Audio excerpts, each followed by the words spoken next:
Albuquerque Public Schools Superintendent Winston Brooks has been on an improvement plan since last year after he made a disparaging tweet about Education Secretary-designate Hannah Skandera.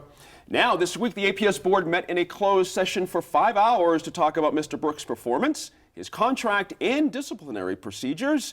Officials refused to disclose why the board hired an attorney to investigate Mr. Brooks, and KRQE is reporting that the investigation centers on Mr. Brooks' wife.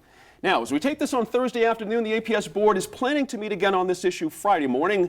So we're at a bit of a loss here, but we're going to take a couple of cuts at this. And Tom, I got to add in as well, we're all facing a significant teacher shortage in APS as we're coming in. But I want to ask a question for everybody here, kind of assessing where Winston Brooks is now and on a credibility point of view. It just seems like we've got a lot of things that keep popping up for the man over and over and over. Now we've got a bit of a mystery of what this disciplinary thing is. Can he be an effective leader in this kind of environment? Well, controversial figures can always be very effective leaders. I think that, not to rehash the past with regards to the, Twitter debacles and, things that resulted from that, he's done a pretty good job of keeping a very low profile.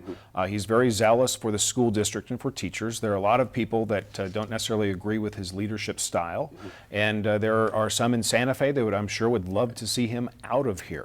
But with that said, a school board has the right to hire a superintendent, set budget, and set policy.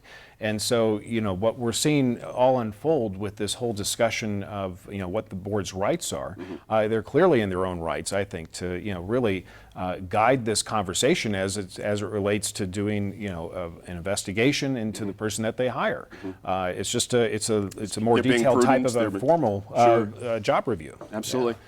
Diane, there was an interesting, trying to follow the thread of events here this past couple of weeks in the idea of hiring the board, hiring the lawyer. It's a bit more nuanced than actually how I set it up. It was actually, as we were discussing, a particular board member wanted to do this. And it seemed like the other board members just sort of had to go along with this, if I'm following this correctly. It just seems very odd somehow. Well, since we don't have very much information, we don't really know what some of those split votes were about. But obviously there was some controversy about the chairman, Maestas, going on her own, kind of, I don't know if it's going rogue or whether she had some support, whatever. Sure.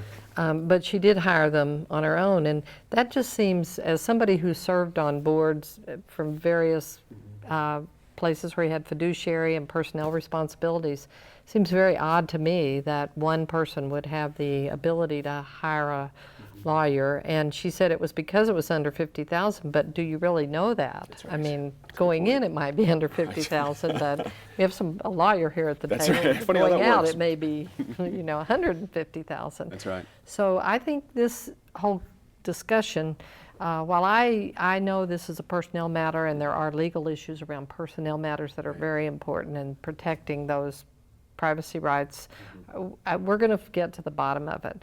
But I think it could be as much about the board and how the board operates together as it is about Winston Brooks at the end of the day. That's a fair way to say it, because one could infer that Rob Nikondeski, that there's other things going on within the board.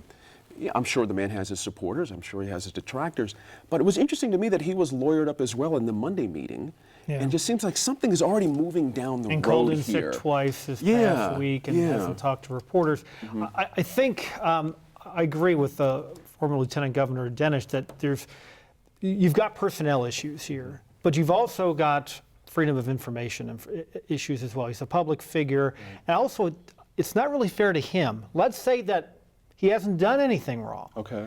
If that's the case, he's twisting in the wind. Right. I think either way, the board has to make a decision fairly quickly, and hopefully it's by this Friday. Exactly. Again, to reiterate, personnel matters are very, very tricky. We have no idea what's going on here.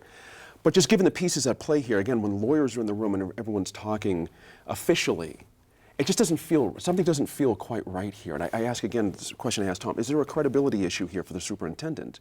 Or does he need his name just finally cleared up to be able to move forward? Well, I mean, obviously I don't have the same reaction when I see lawyers in a room that maybe everybody else does. That doesn't to me mean a whole lot. One thing I will say is that when it does come to personnel and employment-related issues, that's a clear exemption from IPRA. There is language in the statute about the inspection of public records, right? So to the FOIA issue, there is an exemption for that. So if it is a personnel issue, if it's something that's been handled through the personnel system, there's no requirement requirement that they disclose that. I think lawyering up on all levels makes sense when you're negotiating a contract and you're talking about, you know, anything in that situation. It just protects everybody. And if there's an independent investigation of any sort where a lawyer's involved, then having his own lawyer makes a lot of sense. Sure. You know, I do think that that particular position is a lightning rod. I've never known any person who held that position who wasn't mired in controversy in one way or another. It's just a tough job. I think he's had some missteps, and I think that a lot of those have been public, and people have made it clear, and he does have his supporters and his detractors. Ultimately, you know, by the time this airs, we may know what was up. So a lot of this may be maybe just our opinions, but at the same time, I do think that, you know, he cares tremendously about the district. I think the board does too, and I think both sides have a lot of work to do to move us all past it so that we're actually making a difference for the children. I'll just say that real quickly. I'm sorry. That's true. There is an exception for personnel issues, but also many organizations use that loophole to drive a truck through. That's a good point. That's a Right. good point. Now, there's a tug of war with the Albuquerque Public School Board. I mean, they have, you know, they're split 3-3. You know, there's 3 that, you know, think Winston hung the moon, or at least they're willing to go to bat for him, and then there's the other half who are probably siding with the Public Education Department. And somewhere in the middle is Board Member Casada and stuff. And so hopefully he will be there at the meeting. I guess we'll know by now. But here's what really gets me, is that Board President Maestas, she decided to ring the dinner bell for the media by saying this is a serious personnel issue, and then go dark about even saying anything about it. Now, you know, whether you like or don't like Winston Brooks, nobody deserves that kind of Yes. treatment.